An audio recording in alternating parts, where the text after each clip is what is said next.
Boa noite, amigos. Tudo bem? Eu acho que agora é 177 ou 178. É um problema muito grave, né? 778, semana passada foi um 7. 178, perfeito. 178. Temos alguns lances bem legais, assim. Separei 6 lances, tá?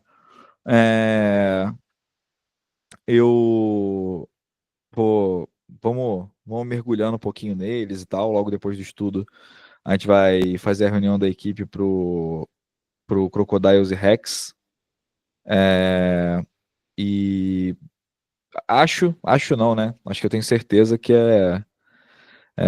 a gente tem possivelmente um dos maiores jogos da primeira fase, né? Eu acredito que em questão de técnica é o melhor jogo da primeira fase, pelo menos do Sul, tá? Até porque a gente tem um Tritões e Marinas para acontecer também e tal, mas definitivamente do Sul é o melhor jogo. Talvez não seja o que decida tudo, né? Porque a gente tem ainda um Rex e Bravos aí na última rodada da regular, e o Bravos é um time numa crescente muito legal, campeão gaúcho, né? Então a gente tem grandes jogos aí na primeira fase. Poxa, no Sudeste a gente tem Galo e Dragons, Galo e Vailers, Rhinos e Spartans. Cara, pô, o Sudeste é uma parada em aberto assim absurda, né? Temos coisas legais para acontecer aí na fase regular ainda, se tudo der certo, né? E aí falar só um pouquinho, né? Saiu agora oficialmente, até no Instagram da Bafan, a escala do, do, do Crocodiles e Rex, né? Felipe, Thiago, Abner, eu, Back Judge JV, Side Judge John, Field Judge Anderson. É, Queria compartilhar minha linha de raciocínio com vocês sobre o que eu pensei, né? A gente tinha muitas opções e assim, muitas opções que eu acredito que sejam até nomes que deveriam estar na cabeça de muitas pessoas para um jogo como esse, né? Acho que todo mundo, pelo menos, imagina que merece estar na escala, né? Mas conversei com algumas pessoas que não estão na escala. Na verdade, conversei só com uma pessoa que não está na escala. É, e dentro do que a gente tinha disponível, eu acho que foi a melhor escalação possível. A gente teve uma grande oportunidade em ter o JV também, tá? Porque o JV vai estar em São Paulo, se eu não me engano, para o NFL Flag, se eu não estou me enganando do torneio. Regional. Vai ter a Regional, etapa do regional. perfeito. Ele vai estar na etapa do regional, e aí a gente, pô, de Curitiba para São Paulo para Curitiba é muito mais perto do que de Rio Claro para Curitiba, né? Tanto que o JV ele volta 10 da noite e chega 9 da manhã em Rio Claro, né? Então vai ser uma viagem ingrata, mas ele faz 2 grandes jogos no fim de semana, além do regional de flag também. É muito importante aí pro cenário do flag no país. O que eu pensei, né? O que eu pensei para esse jogo, né? Eu sou um cara que eu tento operar em certas situações com o risco aproximado a zero, né? É, a gente pensou, não vou falar a gente, eu pensei tudo sozinho, né? É, eu queria um back judge para esse jogo. Cogitei o Marquito, cogitei o Scoff, cogitei Pedro Barros, né? E a gente teve uma boa oportunidade com o JV. O JV, ele é notoriamente, o melhor headlineman do Brasil na atualidade, né? É um cara que cumpre bem todas as valências da função de headlineman e tal. Só que o JV, ele tem uma parada que o Pedrão tem, que o Sakai tem, que ele é árbitro. Ponto. Então ele consegue performar bem em todas as posições. Ele fez jogos já de back judge que me agradaram dentro do que eu vi, e eu acho que a gente precisa de um cara com conhecimento que ele tem para estar no fundo do campo num jogo desse, né? Acho que o Filipão mereceu a chance de estar num jogo desse, né? Ele tem buscado evoluir mais e mais. Igual, se eu não me engano, não sei se eu falei no gravado ou não, mas o Thiago fez um playoff de Paranaense muito melhor do que ele fez, por exemplo, a temporada regular, mereceu a vaga. Abner, pô, indiscutível, melhor head do. Vou generalizar, mas eu acho que ninguém vai discordar em relação a isso. O Abner é o melhor head lineman do sul do Brasil, né? Tem eu de line judge, que eu acho que ninguém vai achar que foi carteirada. Tem o John e o Anderson, tá? O Anderson, ele fez mais jogos de head, mas ele era o cara para ser um field judge desse jogo. O Anderson se preparou nos últimos tempos para ser field judge desse jogo. O Yu John, grande primeiro semestre até aqui. Para mim, na atualidade, com todo respeito aos demais, também é o melhor deep wing do sul do Brasil, tá? E figurando entre os melhores do país, tá? É muito difícil você chegar vindo de outra cultura e tal e exercer o que se pede da posição, né? Então, acho que tudo calhou para a gente ter uma baita equipe nesse jogo, né? E estou muito empolgado para a gente ter esse jogo. E ainda tem um Brown Spiders e Cavaleiros ali que na fase regular foi equilibrado, que na semifinal do Paranaense foi desse 2 viradas de placar nos 2 minutos finais, então também é um jogo que merece muita atenção, tá? Bom, vamos começar com um lance que é muito legal e eu queria falar um pouco também sobre a questão antropológica desse lance, tá? O layout, quem faz... A gente tem aqui uma situação de quarta descida, beleza? Começamos bem, Diogão. Vai ter o punch. O cara faz o sinal de fair catch aqui, ó. Sinalzão de fair catch. Ele faz o muff. O Diogão mata a jogada com um dos maiores tesões da história do mundo. Esse aqui, Marcelo Burli, você que me acompanha no gravado, já pode. Não precisa de votação, tá? Apito inadvertido do ano pro Diogão, tá? E uma coisa que é muito legal é que. E isso é uma coisa que eu valorizo mais do que acertar e errar, tá? É como as pessoas se importam com isso, tá? Na mesma jogada, o Diogão e o Paulo mataram a jogada, tá? E foi muito legal. E aí eu digo legal porque meu amigo Bernardo Scoffano costuma dizer que o conhecimento entra pelo cu, né? E eu tenho certeza que nunca mais na vida do Diogo ele vai sair apitando quando ele vê um cara fazendo fair catch, antes do cara pegar a bola, né? E uma coisa que é interessante aqui é que claramente o Paulo e o Diogo se importam. Porque a primeira coisa que o Diogão fez logo depois da jogada foi um sinal do tipo, putz. Mas assim, cara, entretenimento. Esses jogos, velho, é pra acertar e errar e aprender, né? A, a, a temporada de estourar é ano que vem. Esse ano, cara, é para aprender, viver, acertar, errar, tá disponível para tudo que é jogo e viver essa experiência de caótica que é apitar um jogo de futebol americano em velocidade, em alta velocidade, né? Bom, dito isso, cara, primeira coisa, né? Aqui, quando ele faz o fair catch, cara, a gente precisa esperar ele completar o processo, né? Quando ele faz o muff e aí a bola toca no chão, não é mais possível ser um fair catch, tá? E aí, o que a gente tem aqui? A gente tem aqui um cenário onde não deveríamos ter apitado, né? Falou a gente como equipe, tá? E aí, na sequência, uma bola que ela não é imediatamente recuperada, tá?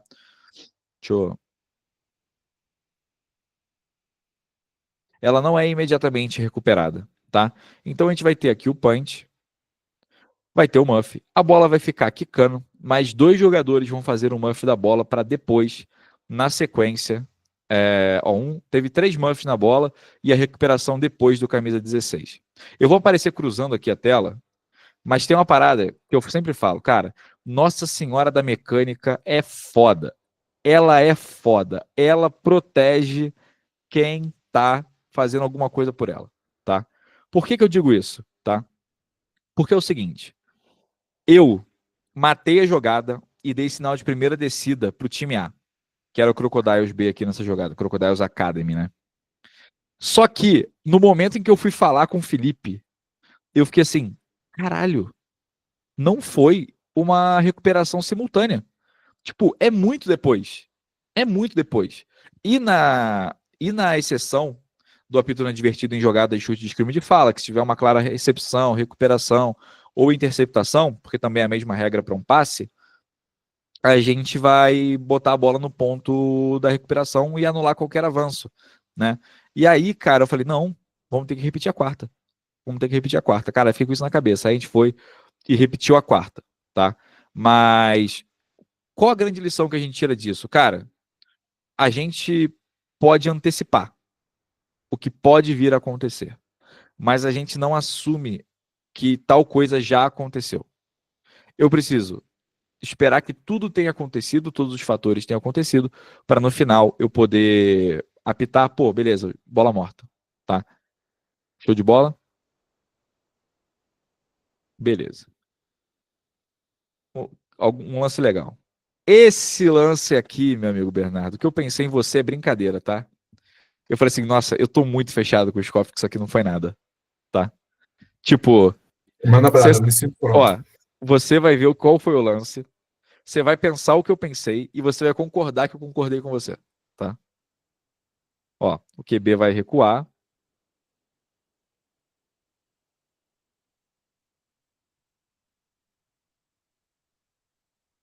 O maluco dá uma abraçada, tipo, na área do pescoço, da cabeça, assim, do QB. Imaginei que era um target que a gente tava. É, não, mas não pensei no target. Por isso a sigla ali, você pensou em campo em ser uma falta pessoal por batida. Eu, por um segundo, tá? Mas assim, sabe aquele segundo que eu falo assim, mas nem fudendo? Mas nem fudendo. Tipo, o cara, sabe? E eu vou te falar por que que não foi. Primeiro que não foi na cabeça, né? Foi tipo, do pescoço, né? Não existe nenhuma falta, né? Que fale que é, um jogador que não é indefeso como carregador de bola poderia ser uma falta nesse caso. E ele tá com o braço fechado, né? Ele não bate, ele não dá uma Isso virou, porrada isso na virou uma cabeça. lenda urbana no Brasil também, né? Virou, Essa ideia virou, do pescoço. virou. E aí foi muito engraçado, não engraçado isso, porque o jogador se machucou. Mas o pessoal falou assim: porra, não foi nada? Aí eu falei: foi, primeira descida. Porque, basicamente, cara, ele é um carregador de bola que não é indefeso, sofre um contato violento na área do pescoço. Mas assim, teria um indicador, se fosse na cabeça e ele fosse indefeso, talvez fosse um targeting. Mas ele não é indefeso. Ele não é indefeso.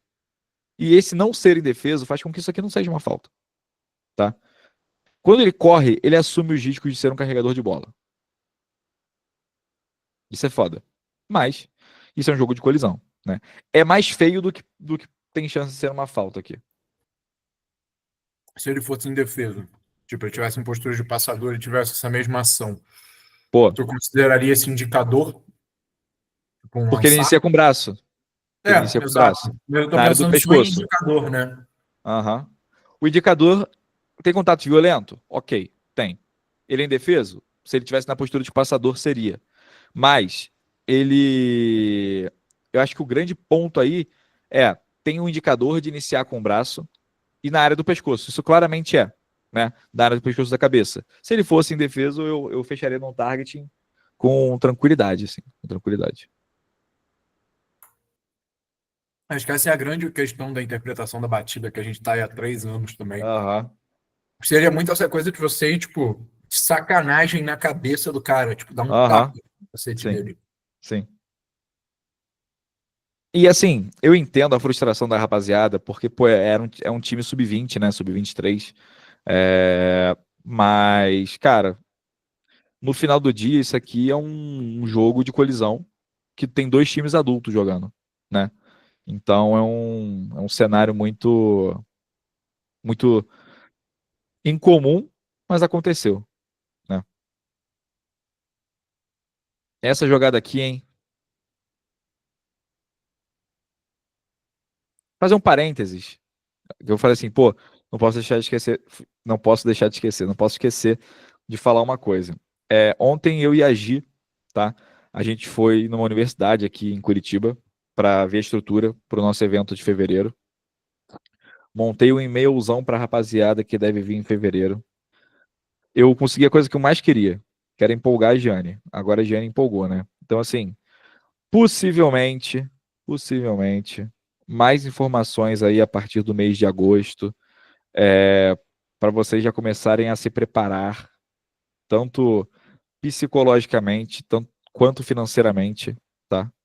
É, o, Só para vocês terem uma ideia, tá? Cara, tá dando bem caro o evento pra gente, assim, como é AFA, tá? É um evento que a gente nunca financeiramente se dispôs a fazer, mas mas a gente quer fazer, né? E a gente já fechou o amistoso, já fechamos o amistoso. A gente conseguiu fechar o amistoso antes dos palestrantes, a gente conseguiu fechar o amistoso antes de fechar o negócio, no ruim, vai ter um amistoso. No ruim vai ter um amistoso. A gente, vou dar um spoiler para vocês, tá? A gente fechou Monta um Dream Team, né? A galera que a gente e nunca vamos, consegue reunir junto pra e apitar. vamos se divertir, tá ligado? Aí roda 4 equipes. 4 equipes de 8 acabou, pô. A gente, cara, felizmente, isso aqui eu vou abertamente agradecer tanto ao Bruno Bana, do Arapongas, quanto ao Patrick, da RFA, porque, cara, a gente fechou este amistoso pro nosso camp do ano que vem em, juro pra você, 16 minutos.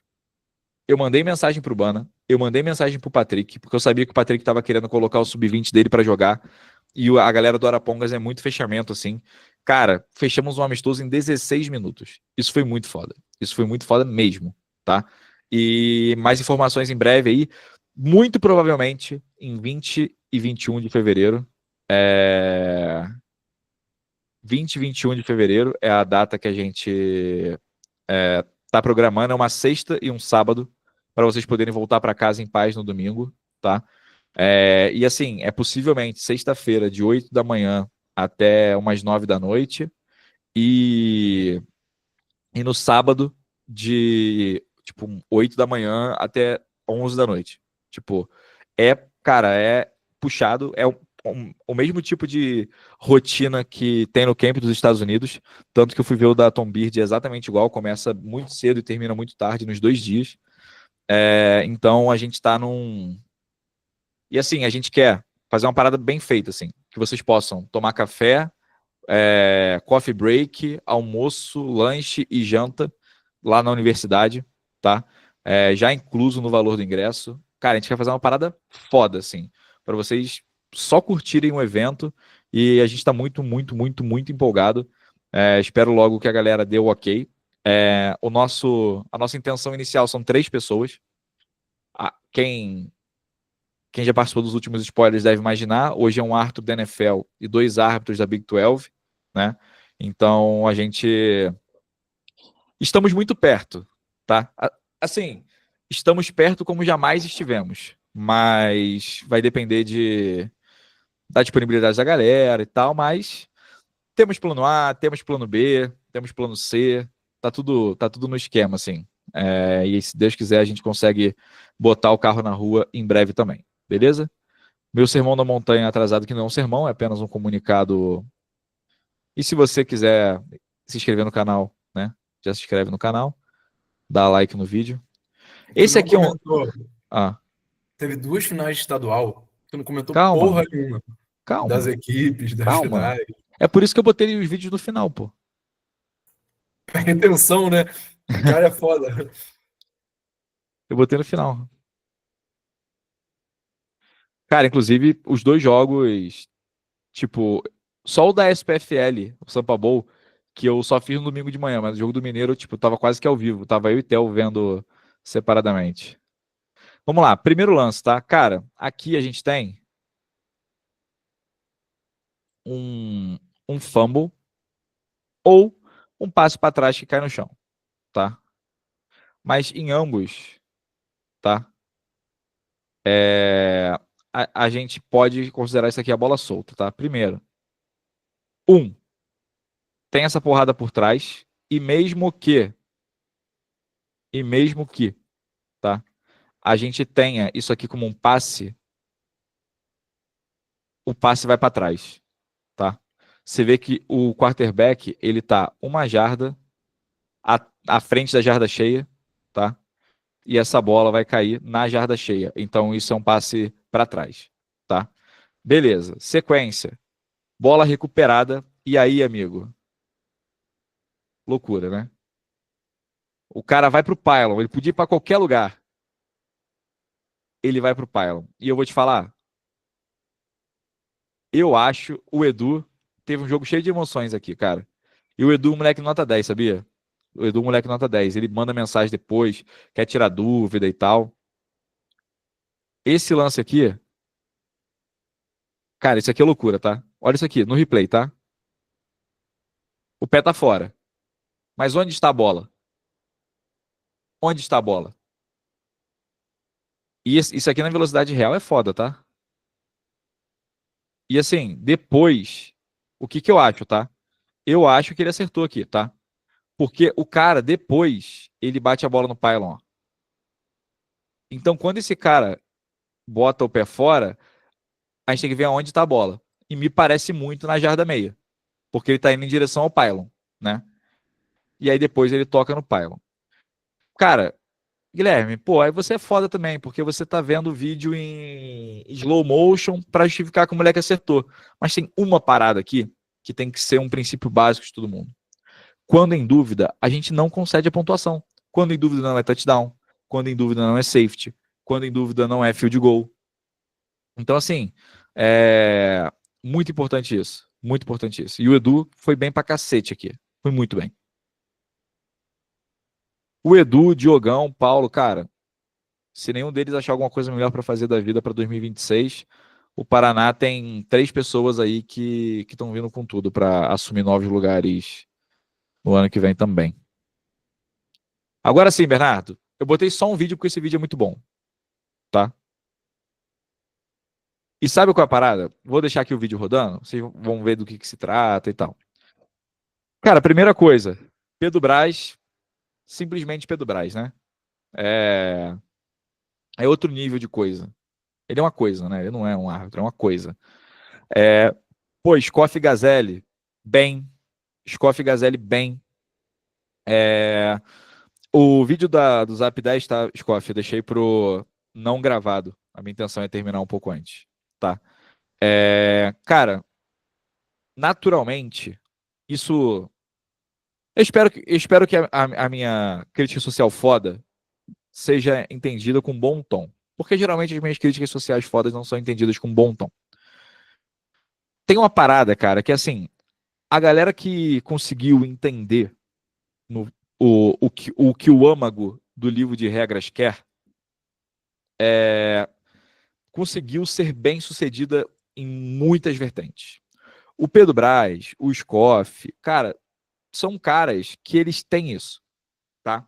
E aí, eu não tô falando que o Pedro é perfeito, não tô falando que o Scoff é perfeito. O Gazelle, para mim, é um cara que tá se desenvolvendo ainda no futebol americano. Ele tem até um pouco mais de nome no flag, mas no FA tá se desenvolvendo. Até tive boas conversas com ele aí, recentemente, quando a gente conversou sobre alguns lances do Mineiro, tá? Só que, cara, eu acho que a equipe foi bem nesse jogo. A equipe conseguiu manter o jogo equilibrado. Equilibrado, eu digo, sem esquentar o jogo, que para uma final, com 2 times com um nível alto, é muito importante, tá? E aí tem uma parada que eu não gosto, que é aonde me incomoda um pouco. Eu quero que você veja esse jogador aqui. Ele vai ficar tentando, ó, forçar o ataque a se mexer. E todo mundo aqui sabe que isso é uma falta por atraso de jogo de defesa muito bem chamada pelo Rafael Mucelli. Inclusive, Rafael Mucelli, grata surpresa como umpire, tá? Grata surpresa como umpire. E aí, sabe qual é o negócio? A galera faz muito uma caveira um pouco da rapaziada de Minas, tá? E aí, eles tentam passar a galera de Minas agora de maluco.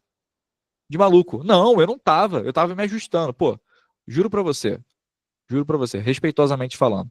Se você me falar que essa ação do jogador de defesa, de ficar indo pra frente, tá?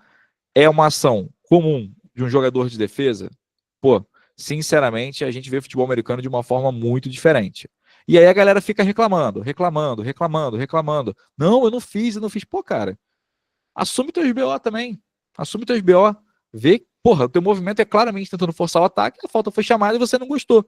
Só que o futebol americano, o livro de regras, não é sobre o que eu gosto, sobre o que o Scoff gosta, sobre o que o Rafa gosta. É sobre o que a regra tá lá e ela pede para ser feita. Ainda mais numa situação que é totalmente injusta como essa, de forçar o adversário. Por isso, a gente tem uma falta de atraso de jogo de defesa aqui nessa jogada, 5 jardas de penalidade, e aí ainda tem a manutenção da segunda descida. Era uma segunda para 10, vira uma segunda para 5.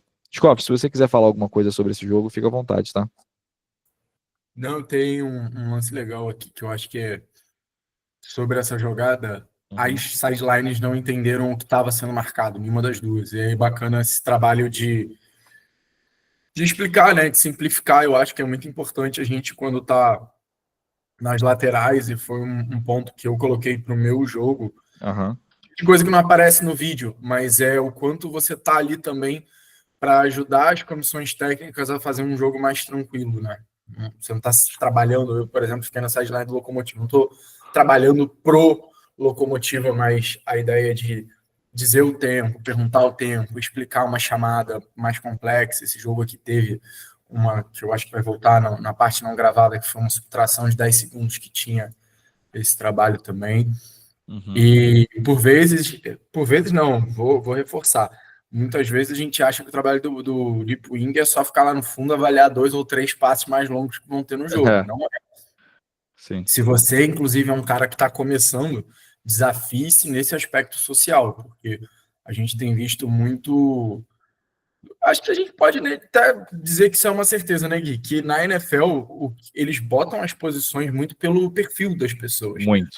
E o que a gente tem visto muito, inclusive quando conversa com o Kiff, com outras pessoas lá fora, é Deep Wing tem esse perfil de ser um cara que é diplomático, que é um cara comunicador, que se comunica bem. Então, acho que fica esse desafio também para quem está buscando o próximo nível, né, o próximo degrau, e gosta de trabalhar como Deep Wing. Eu acho que fica bacana essa questão do explicar também, de ser um bom comunicador. E inclusive na NFL, cara, uma parada que rola muito. Toda vez que um árbitro de linha vai para uma equipe, primeiro ano dele, segundo ano dele, cara, o deep wing dele sempre é um veteranaço. Sempre é um veteranaço. Para ele poder ajudar nessa comunicação. E, cara, quem vai pro jogo de deep wing falando, porra, caraca, eu vou ficar vendo bloqueio o jogo inteiro? Irmão, diagnosticado como não sabe o que o deep wing faz. Diagnosticado, tá? Jogo do Sampabold, velho. Pô, pode ser meio Sermão da Montanha, o 3, né? A gente já teve 3 Sermão da Montanha no vídeo? Acho que não, né? Acho que 2 no máximo, se eu não me engano. Mas tem uma parada que me pega em São Paulo toda vez que eu vejo um Sampabold, e eu tive o mesmo sentimento com o ano passado, que é o seguinte, velho. A rapaziada de São Paulo conseguiu fazer uma parada que é foda. Que é a galera que era veterana entender que os veteranos não sabiam nada. Falando na moral mesmo, assim. São Paulo, antigamente, era um lugar muito fechado, que era impossível apitar. E todo mundo fala assim, lá em São Paulo é do jeito de São Paulo. Rolava um pouco isso com outros estados também. Só que, velho, Sakai, 2022, quando a gente tirou o Sakai da rua, né? Cara, o Sakai era um cara que ele sabia as coisas do jeitinho dele. Estudou, evoluiu. JV, mesma coisa, JV estava desde 2019. Mas ele era só um garotinho do interior lá que ajudava nos jogos do interior. Cara, agora o JV é uma referência nacional, pô. Pô, Pedro Barros, moleque novo. Cara, existe uma grande chance, se o Pedro Barros não virar um leite azedo do nada, dele praticamente estar em todas as conversas de Brasil Bowl até ele parar porque quer. Brasil Bowl não, porque Brasil Bowl morreu, eu acho. Final nacional. Porque o moleque é bom. Felipe Ferreira, moleque novo. Apita desde 2022, sabe muito mais do que, sei lá, vou chutar aí uns 98% da arbitragem do Brasil. E o cara começou a apitar em 2022, final do ano. O cara tem quase 3 anos inteiros e sabe muito. Então, assim, o Carioca, que era um veteranaço também, cara, evoluiu demais. Evoluiu demais. Todo mundo tem espaço para melhora. Só que São Paulo entendeu que precisava melhorar. Precisava melhorar. E, cara, os melhores árbitros hoje, e a gente tem, por exemplo, a Isa crescendo ano a ano.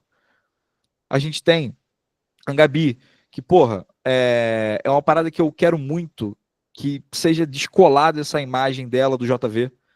Seja descolada essa imagem dela do JV. Tem muito potencial. Lucas, pô, crescendo pra cacete. Juliano, porra, Luizão, é um cara que eu prezo muito. Quero que o Luizão evolua muito. Cara, São Paulo tem muita gente a fim de apitar. Isso é muito foda. É muito foda. E as pessoas que estavam nessa final mereciam estar nessa final também. tá? Bom, agora falando um pouquinho da OPI. Sakai, pra mim, tirando uma jogada que ele não finalizou uma jogada, melhor jogo dele no ano. Disparadamente, tá? Disparadamente. O Second Semester Sakai é uma coisa implacável, tá? Implacável. Aqui, o número 9 engaja num bloqueio no topo do vídeo, antes do passe. E ele cria uma separação para o running back conquistar o espaço, receber a bola e ir para a primeira descida. E o Sakai aqui foi perfeito. Esse cara aqui, ele era um wideout, mas ele corta para dentro. E eu até acho que, porra, foi muito na frente do Sakai. E ele determinar rápido que isso é um passe que cruzou a zona neutra e tudo mais, cara, para mim, isso é a junção de algumas coisas. Leitura de chave. 2, ele conseguiu juntar as informações todas rápidas. 3, ele conseguiu performar todas as informações que ele tinha de forma muito, muito, muito rápida. Muito rápida. Então, assim, cara, foi uma chamadaça do Sakai. JV também, porra, um jogo impecável. Um jogo impecável. E aí, é foda. Eu sou muito fã dessa rapaziada. Muito fã mesmo, assim. Até compartilhei isso com o Carioca no jogo que eu fiz com ele ali na região de Taubaté, Caçapava? Caçapava? Acho que é Caçapava. Pô, é prazeroso apitar com essa galera, porque todo jogo eles querem apitar bem. Todo jogo eles querem apitar bem. E, pô, a conversa do vestiário é sobre como a gente pode melhorar o nosso processo e tal. Isso é muito foda. Fala, Anderson. Boa noite, boa noite. Não, só um negócio que chamou a atenção aqui, né, que vocês estavam comentando sobre os Deep Wings, né? Quando o JV sai da lateral para ir pro huddle ali no final da jogada, no nosso huddle, né, no huddle da arbitragem, Sim. se eu não me engano é o Luquinhas que está aqui embaixo, ele aproxima para manter essa comunicação ativa com a sideline. O JV vem, faz o sinal, e aí ele explica pro árbitro e o JV já vai para a posição dele. Isso eu achei muito da hora. Muito. Mas Cara, é saber, né, o que o Deep Wing faz, basicamente, né?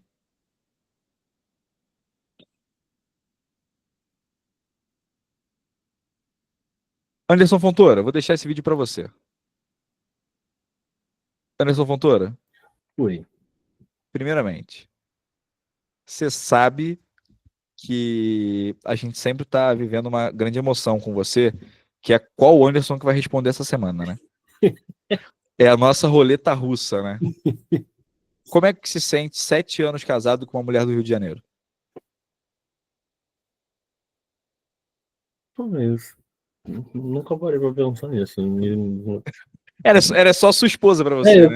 Então, eu conheço ela como minha esposa, não como uma mulher do Rio de Janeiro. Perfeito, perfeito.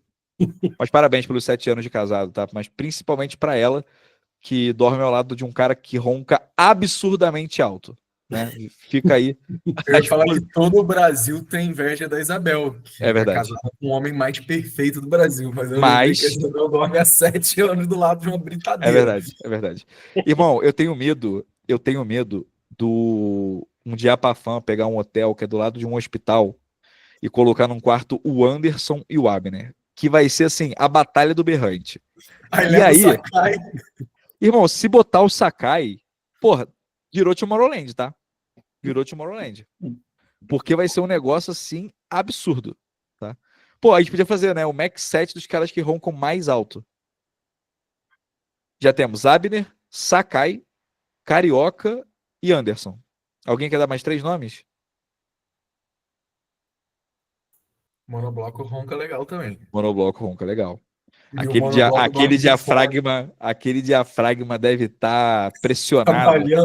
Pô, trabalhando mais do que os pedreiros da obra aqui atrás de mais casa. pressionado que o professor Fernando Diniz no cargo de técnico do Vasco, né? Ai, eu adoro esse momento. Vamos lá. Anderson, pergunta simples, tá?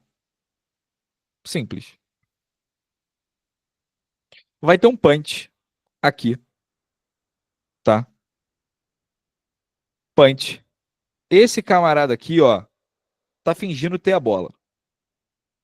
Tá? Ele não tem a bola vai lá atrás, e aí o número 11 pega a bola e sai aqui pela lateral. A minha pergunta é, se o cara do time de chute vem, dá um pum, ombrada no peito dele, toma, o que você faria? Ele não tem a bola. Nada. Nada? Nada. Por que nada? Porque a partir do momento que ele finge ter a bola, ele tá. Ele tá o quê? É, fugiu a palavra aqui, mas ele tá Fingindo ter a bola, né? se dispondo a sofrer o que um possível carregador de bola sofre. Tá. Você sabe que tem uma definição para isso, né? Você sabia que um jogador ou uma jogadora que finge ter a bola é uma corredora, mesmo não tendo a bola?